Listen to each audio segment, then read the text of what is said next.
And now we're going to be able to pick up a little speed and read through an entire line. Imagine that. Now, what makes this line a little easier is that the bulk of the words in this line, which have been colored green, are all masculine nominative singular. On top of that, they're really all adjectives. So we're getting a list of qualities of a person. But before we get to that, we do have to tackle one slightly thorny issue, and that is this chasa, which is really cha plus asa. And it's the asa part that is potentially confusing. And as I've said before, we just have to be a little nimble and flexible when we are attempting to come to an understanding of the Pali text. Typically, when I see asa, I'm thinking that it's the genitive or dative of the demonstrative pronoun ayang. That is not the meaning here, although at first it might seem like that could work of that person under discussion. But it won't work.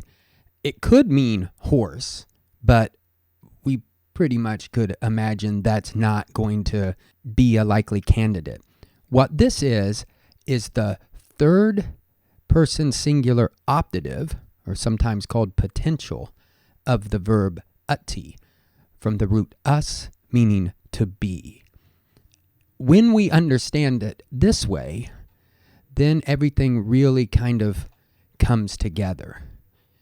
The potential or optative mood would express something like wishes, and so in this case, it would be like, let him be, let one be, let that person be.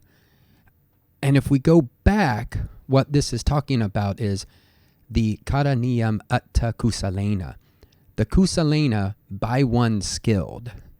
So now we're referring to that person, let that person be, and then we get this long list of adjectives.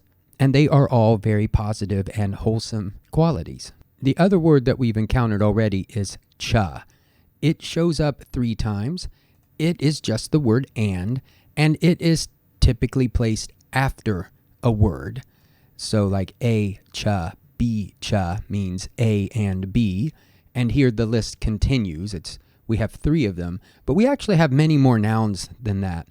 So one strategy might be to translate the cha 3 times, or maybe even twice, or really maybe not to translate it at all. In a way, this is an issue where we have to figure out how English works best versus how Pali operates.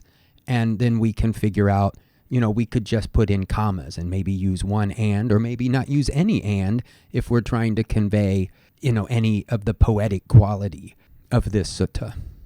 So let's just start here at the beginning. We won't spend a lot of time on each word. We have sako, let one be able. Uju, let one be straightforward or honest. Suhuju, upright. Now we can notice that there's a variant reading here in blue. The tipitaka.org website puts them in blue. If you look under, I think, the help page, you'll see a list of abbreviations. This SI means Sri Lankan, or the Sinhalese maybe. They're saying that instead of Suhuju, the Sinhalese or the Sri Lankan Tipitaka prefers Suju. These have the exact same meaning. It's really just a different way of pronouncing the same thing. If you look at Duroy Cell section 28, the insertion of consonants, he says that sometimes when you encounter this su plus u, you get suhu. Just the way it was pronounced, it doesn't change the meaning at all. In either case, it's going to mean upright. Su vacho, this breaks down into su and vacho. Vacho is speech. Su means well. We come across that a lot. Here probably means of good speech. A person who, not so much that is well spoken of, but a person who's well spoken, who speaks well. Then we have mudu. soft, mild, weak. Probably not so much weak here, but mild, not aggressive, not letting one's ego assert dominance. And then anattimani, which is attimani, conceited or arrogant. And then this negating particle, which is usually but in front of a word beginning with a vowel, it becomes an.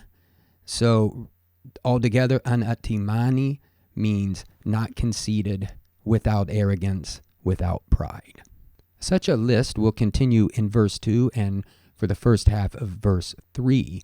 And just keep in mind, this is not a list that pertains to the enlightened, to Buddhas, arahants only. Anyone who has started on this path, these are the qualities that we should exhibit.